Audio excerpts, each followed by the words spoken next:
My girlfriend's father turned out to be a monster who wanted me gone, so he tried to personally give me a fate worse than death. But I wasn't gonna let that slide. I'm 28 now, but this all started when I was 25. That was when I met Emily. God, she was the kind of girl you build your dreams around. Smart, sarcastic, terrifyingly gorgeous, like every room she walked into bent toward her orbit. We met at a charity event my company sponsored. She was a volunteer, covered in flour from some bake sale thing, laughing with chocolate on her cheek. I made some dumb joke about her looking like she survived a cake explosion, and she fired back without missing a beat. That was it for me. We started dating a week later. For almost a year, everything was perfect. She came from one of those old money families, the kind that names their houses, and yet she never acted like it. At least not at first. Her dad, Richard, was a retired colonel-turned-investor type. Broad shoulders, military bark, always wore his goddamn Rolex like it was a badge of honor. He seemed cool at first, firm but polite. Old-fashioned. The first time I met him, he asked what my intentions were with his daughter, straight-faced over steak at their country club. Emily just rolled her eyes and laughed, told him to chill out. I thought it was cute. Protective dad stuff. You know, standard. But looking back, I should have trusted my gut that night. See, when I told him I worked in cybersecurity, his whole posture changed. Not in a good way. He sipped his wine slow and said, "So you dig into other people's secrets for a living?" I laughed, said, "Only when they pay me." He didn't.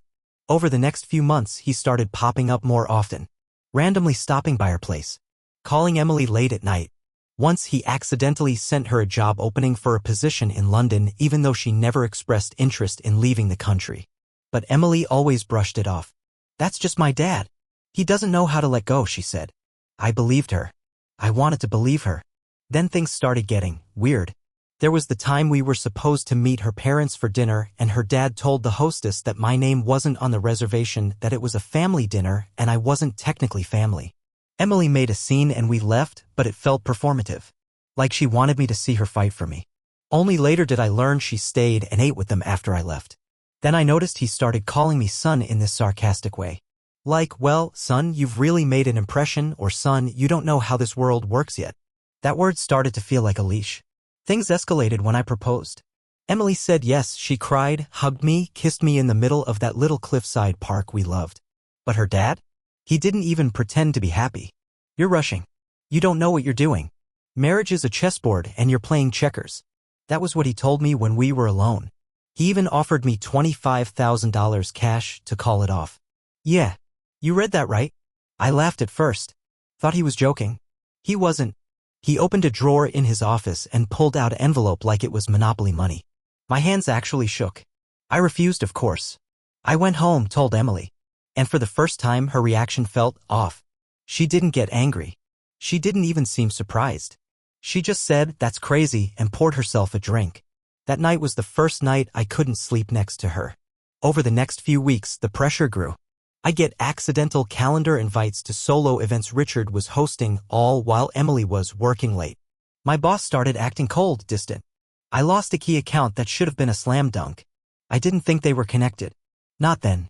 But then my coworker pulled me aside one day and said, "Hey, just watch your back. I heard someone's been whispering about you to the higher-ups. Weird stuff. Like you might be stealing company data or selling info." I was stunned. I'd never even touched a client file outside protocol. And I knew right then, someone was setting me up. That was the first domino. The moment I realized I wasn't paranoid, I was a mark. And the person pulling the strings? The father of the woman I loved. But I hadn't yet realized the worst part, she was helping him. I wish I could say I caught on quicker. That I was sharp enough to see the full picture before it all came crashing down. But no, I was still trying to fight shadows, hoping I was wrong. After that coworker warned me, I went into full defense mode. I changed my passwords, combed through my access logs, backed up every email and Slack message I had. Nothing looked out of place. No signs I'd been hacked or framed, at least not yet. But Richard? He was everywhere. He'd show up unannounced. Once, I came home from a grocery run and he was in my apartment, standing in the living room like he owned the place. Said Emily had given him a spare key just in case. I laughed nervously, said he should have texted first, but inside? My skin crawled. He didn't even apologize. Just looked around, smirked, and said, "You really ought to invest in some real furniture, son." After he left, I asked Emily why the hell she gave him a key. Her response? "He gets worried. You know how he is. And then she turned it back on me. Why are you being so hostile lately? It was like arguing with a fog machine. But here's where things snapped into place. About a month before the wedding, I got an anonymous email from a burner address. You deserve to know what your fiancé and her father say when you're not around. There was a link to a Dropbox folder. Inside were audio recordings. Dozens of them. Most poor quality, some barely decipherable. But a few were clear as day, and they changed everything. I recognized Emily's voice instantly. She was talking to her dad. It was like listening to a crime documentary, except I was the target. In one clip, she was laughing. He's too proud to take the money. Just like you said. Richard replied, then we'll have to ruin his reputation. Subtle. Professional. We've done worse for less. Another one? Worse. I don't love him, Dad. I never did. But he's a good distraction. Until you clear that estate mess with Mom. He responded, he's a liability, Em. If he digs too deep into me, we both get burned. I nearly threw up. Like, no exaggeration, I actually ran to the bathroom and dry heaved into the sink. I couldn't believe what I was hearing. The girl I was going to marry, the woman I was planning a future with, was plotting with her dad to destroy me. And not just emotionally. Professionally. Socially. I listened to every recording. Some were from private conversations in our apartment, conversations I thought were just between us. I started tearing the place apart looking for bugs, hidden devices. I found one, too. A cheap mic tucked inside a fake smoke detector in the living room. I sat down and cried for the first time in years. And here's the real kicker, one of the recordings? It was of my boss. Laughing with Richard. Saying things like, don't worry, we'll push him out slow. Keep his name clean, but make sure he doesn't get close to anything important. I was being blackballed from my own career. Silently. Strategically. I confronted Emily the next morning. I didn't give her the whole stack at once. I just said, where's the mic? She froze. Not confused, caught. What mic? She asked too fast. I stared her down. Then I pulled out my phone and played one of the recordings. Just a short one. Her saying he's useful. For now. She didn't even deny it. She just sighed and said, I told him not to record in here. Not, what are you talking about? Not, this is insane. Just, I told him not to record in here. That was the moment it all shattered for me. I wasn't her partner. I was a pawn. A disposable piece in a bigger game between her and her father, some twisted long con with stakes I didn't even fully understand yet. She tried to salvage it. Said things like, you weren't supposed to find out like this and I didn't want it to get this far. Said she cared about me in her own way. That she was protecting me from something worse. I asked her what the hell that meant, but she clammed up. You don't want to know, she whispered. He's capable of things. And the way she said it? That terrified me more than anything else. I packed a bag that night and left. I didn't even know where I was going. Just drove. The shock was too much, the betrayal, the lies, the surveillance, the way her whole personality had been a mask. I started questioning everything. Every touch, every I love you, every look she ever gave me. None of it felt real anymore. But I wasn't done yet. I wanted answers. I wanted revenge. I wanted to burn their little empire to the ground. After I left, I crashed at my buddy Malik's place. He didn't ask questions, just tossed me a beer and gave me the guest room. That first night, I barely slept. I just sat on the edge of the bed with my laptop open, replaying the recordings like some sad little detective stuck in a betrayal thriller he never auditioned for. I kept asking myself, why? Why would they do this? What's the end game? Emily had said it. You weren't supposed to find out. Find out what? That's when I started digging into Richard. Not just LinkedIn level stuff. Deep. Public records, court filings, SEC stuff. Real estate transfers, trust fund loopholes. And buried beneath all the philanthropic press releases and glowing military retirement tributes, I started to see it. Shell companies. A lawsuit he'd quietly settled over insider trading 6 years ago. A closed foundation that had its license revoked for financial irregularities. 3 separate businesses, all run by consultants with no real credentials. All funneling money to the same Cayman account. My hands were shaking as I pieced it together. This wasn't just about me. I had stumbled into something way bigger. And I was the wild card, the wrong guy dating the wrong girl who happened to work in cybersecurity and might, if provoked, pull the whole damn curtain back. And they knew it. That's when I realized they hadn't just been trying to push me out of Emily's life. They were trying to erase me before I got too curious. The fake calendar invites. The sudden loss of my client. The bug in my apartment.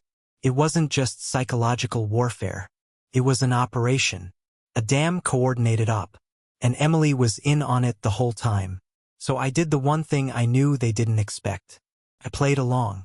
I texted Emily 2 days later. Said I wanted to talk. Told her I missed her. That I overreacted. That maybe we could still fix things. She replied instantly. Thank God. I was hoping you'd come to your senses. We agreed to meet at her favorite wine bar. Public. Classy. I wore the same shirt I wore the night I proposed. Figured the symbolism would hit hard. She showed up in this deep green dress. Makeup flawless. Smile already locked and loaded. She leaned in for a hug. I gave her a stiff one-arm pat, then slid into the booth. Let's be honest, I said. You and your dad have plans.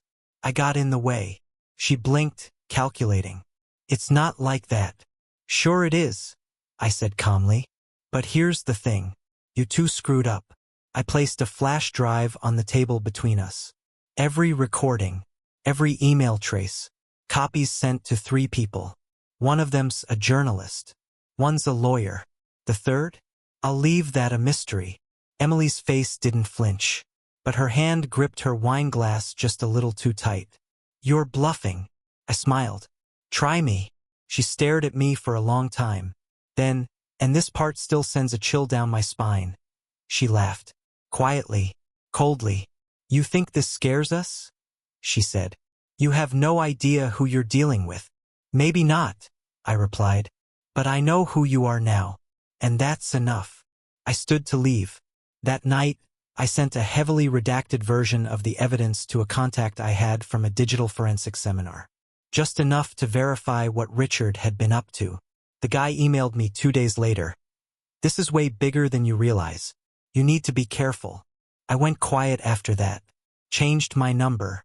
Deleted my socials. Switched jobs. I even left the city a month later. Took a contracting role 3 states away and started from scratch. But before I left, I sent one final package. An anonymous drop to Richard's biggest investor. I don't know what happened after that. But 3 weeks later, Emily's dad stepped down from 2 boards, and one of his companies went mysteriously offline. Coincidence? Maybe, but it tasted like justice. As for Emily, she sent me one last text before I changed numbers. I hope ruining us made you feel powerful. It won't last. No apology. No remorse. Just venom. They say knowledge is power, but they never talk about the price tag. When I blew up Richard and Emily's little empire, I didn't feel powerful. Not really. I felt like I just set myself on fire to keep the truth warm. I couldn't sleep for weeks. Every unknown number that called made my heart drop. Every time someone walked too close behind me on the sidewalk, I tensed. Paranoia became my roommate. I moved to Denver. Took a freelance cybersecurity job that paid well but kept me off the radar. Small team, remote mostly. No water cooler talk, no fake smiles. Just code, encrypted messages, and the slow process of rebuilding myself. And I was rebuilding, I guess. But nothing felt real anymore. I stopped dating. How could I trust anyone? Every time a woman laughed too easily at my jokes, I wondered what her endgame was. Every compliment sounded rehearsed. I felt like a ghost living inside my own skin. Then, about 4 months in, I got a package. No return address. Inside was a single item. A USB drive in a velvet-lined box. I knew better than to plug in anything unknown. I scanned it with 2 separate offline machines in case it was a trap. But it wasn't malware. It was a video. Security footage, grainy, time-stamped from what looked like a boardroom. Richard was in the frame, sitting across from a woman in a sharp navy suit. She looked pissed. He was sweating. Not the cocky colonel I remembered. This guy looked cornered. And then, clear as day, he said it. The files were planted. The whole thing was a setup. We never intended to hurt him. He dug too deep. My jaw clenched. My stomach dropped. This wasn't Emily or Richard's doing. This was someone inside their circle, feeding me information from the shadows. Someone who wanted them to fall. I checked the metadata. The video was genuine. Timestamped 2 weeks after I sent out the anonymous packages. So, who the hell sent it to me? That question haunted me for weeks. Until one night I got an email. From Emily. The subject line just said, "You have no idea what you've done." I hesitated for an hour before opening it. When I did, it was short. One paragraph. "You think you won.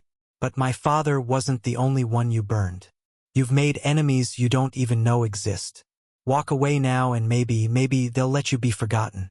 But if you keep digging, you'll wish you hadn't." I stared at the screen, cold sweat on my neck. It wasn't anger in her words. It was fear. And that's when it hit me.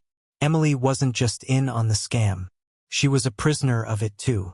That look in her eyes during our wine bar meet, that wasn't confidence. It was survival. I'd assumed she was just a manipulator with a god complex, but maybe she was raised in a family where betrayal was currency. Maybe she didn't know any other language. But that didn't excuse what she did to me. She still wore the mask. She still helped them wiretap me, set me up, lie to my face. She still whispered my name into her father's poison plans like it meant nothing. And now, because I'd exposed them, she was being dragged down with the wreckage. I don't know who the enemies were that she hinted at. Maybe partners. Maybe other investors. Maybe people worse than Richard. But I stopped looking. For the first time since everything went to hell, I chose silence. I wiped the drive clean, destroyed the USB, moved again, got a place in a mountain town where no one cared about suits or secrets, started volunteering at a dog rescue, found a little joy in walking labs and mutts who'd been kicked around by life just like me. Dogs don't lie. Dogs don't plot. You feed them, love them, and they stay loyal. Simple. One night, I took in a border collie that had been abandoned. Named him Radar. We're kind of the same, I think. Nervous, watchful, slow to trust, but healing. The thing about losing everything?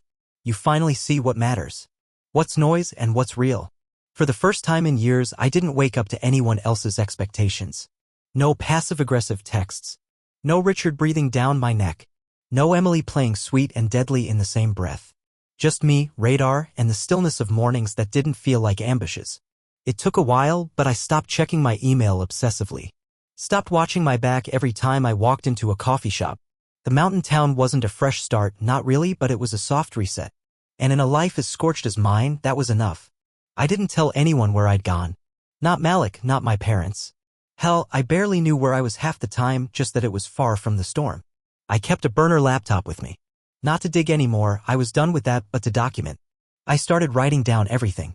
Every red flag I ignored, every conversation that made sense in hindsight. I mapped it all out like a crime board, not to solve anything, but to remind myself this happened. It was real. You didn't imagine it. The betrayal had done something to me. Broken some internal compass. I couldn't trust my gut anymore, that was the scariest part.